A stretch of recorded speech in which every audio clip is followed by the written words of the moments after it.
കേന്ദ്ര വിദ്യാഭ്യാസ മന്ത്രി ധർമ്മേന്ദ്ര പ്രധാൻ രാജി സമർപ്പിച്ചു എന്നുള്ളതാണ് ഈ മണിക്കൂറിലെ പ്രധാനപ്പെട്ട വാർത്ത. രാജിക്കത്ത് പ്രധാനമന്ത്രിക്ക് കൈമാറി. ധർമ്മേന്ദ്ര പ്രധാൻ തന്നെയാണ് ഇക്കാര്യം സമൂഹ മാധ്യമത്തിലൂടെ അറിയിച്ചത്. രാജ്യത്തിൻ്റെ അഖണ്ഡതയാണ് പ്രധാനമെന്ന് ധർമ്മേന്ദ്ര പ്രധാൻ. രാജ്യവിരുദ്ധർ നിലവിലെ സാഹചര്യം മുതലെടുക്കാൻ അനുവദിക്കില്ല എന്നും രാജിക്കത്തിൽ പറയുന്നു. വിവരങ്ങളുമായി എസ് നന്ദഗോപൻ ഡൽഹിയിൽ നിന്ന് ചേരുന്നു. നന്ദഗോപൻ, ധർമ്മേന്ദ്ര പ്രധാൻ കേന്ദ്ര വിദ്യാഭ്യാസ മന്ത്രി, അദ്ദേഹം രാജിക്കത്ത് പ്രധാനമന്ത്രിക്ക് നൽകിയിരിക്കുന്നു. രാജ്യവിരുദ്ധർ അഴിഞ്ഞാടാനുള്ള സാഹചര്യം പരമാവധി ഒഴിവാക്കുകയാണ് തൻ്റെ രാജിയിലൂടെ ലക്ഷ്യമെന്ന് അദ്ദേഹം രാജിക്കത്തിൽ പറയുന്നു. കൂടുതൽ വിവരങ്ങൾ.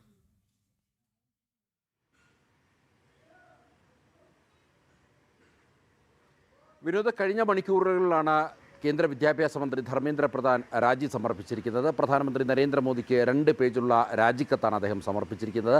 ഈ രാജിക്കത്തിൽ അദ്ദേഹം വ്യക്തമാക്കുന്നത് ഈ വിദ്യാർത്ഥികളുടെ ഭാവി തുലാസിലാക്കാൻ ഇല്ല എന്നുള്ളതാണ്. ഒരു തരത്തിലുള്ള ഒളിച്ചോട്ടവുമല്ല, അല്ലെങ്കിൽ ഈ നീറ്റ് UG പരീക്ഷയുടെ ചോദ്യപേപ്പർ ചോർന്നതുമായി ബന്ധപ്പെട്ട് ഒരു തരത്തിലും അല്ലെങ്കിൽ ഏതെങ്കിലും തരത്തിൽ അതിൽ നിന്നും ഒഴിഞ്ഞു നിൽക്കുവാനോ ഉത്തരവാദിത്തങ്ങളിൽ നിന്നും ഒളിച്ചോടുവാനോ താൻ തയ്യാറായിരുന്നില്ല എന്നുള്ളതാണ് അദ്ദേഹം സൂചിപ്പിച്ചത്.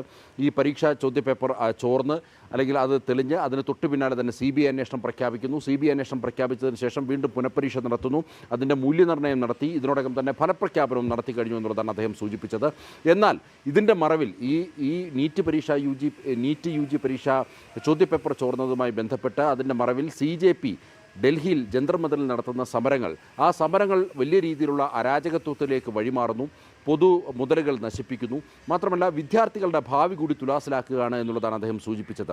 അതായത് വിദ്യാർത്ഥികൾ പഠനത്തിന് സമയം കണ്ടെത്തേണ്ട സമയത്ത് ഇത്തരം അരാജകവാദികളുടെ കൂടെ കൂടിക്കൊണ്ട് രാജ്യത്തിനെതിരെ തിരിയുന്ന അവസ്ഥയുണ്ടാകുന്നു. അല്ലെങ്കിൽ അത്തരം അവരറിയാതെ തന്നെ ഇത്തരം രാഷ്ട്രദ്രോഹത്തിലേക്ക് അവർ എത്തിപ്പെടുന്നു എന്നുള്ളതാണ് അദ്ദേഹം സൂചിപ്പിച്ചത്.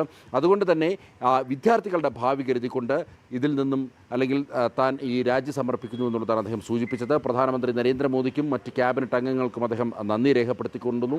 ഒപ്പം തന്നെ ഭാരതാംബയുടെ പുത്രനായിട്ട് യുവാക്കളെ സേവിക്കുവാൻ വേണ്ടി ഇനിയും താൻ കർമ്മരംഗത്തുണ്ടാകുമെന്നുള്ളതും അദ്ദേഹം തൻ്റെ രാജിക്കത്തിൽ വ്യക്തമാക്കുന്നു. വിനോദ്, വ്യക്തമാണ്. കേന്ദ്ര വിദ്യാഭ്യാസ മന്ത്രി ധർമ്മേന്ദ്ര പ്രധാൻ രാജി സമർപ്പിച്ചിരിക്കുന്നു.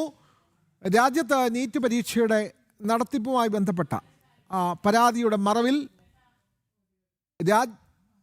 രാജ്യവിരുദ്ധർ അഴിഞ്ഞാടാനുള്ള ശ്രമങ്ങളാണ് നടന്നത്. അത് അധികം അനുവദിക്കാൻ കഴിയില്ല. അതുകൊണ്ട് താൻ രാജി സമർപ്പിക്കുന്നു എന്നുള്ള കാര്യമാണ് ധർമ്മേന്ദ്ര പ്രധാൻ രാജിക്കത്തിലൂടെ അറിയിക്കുന്നത്.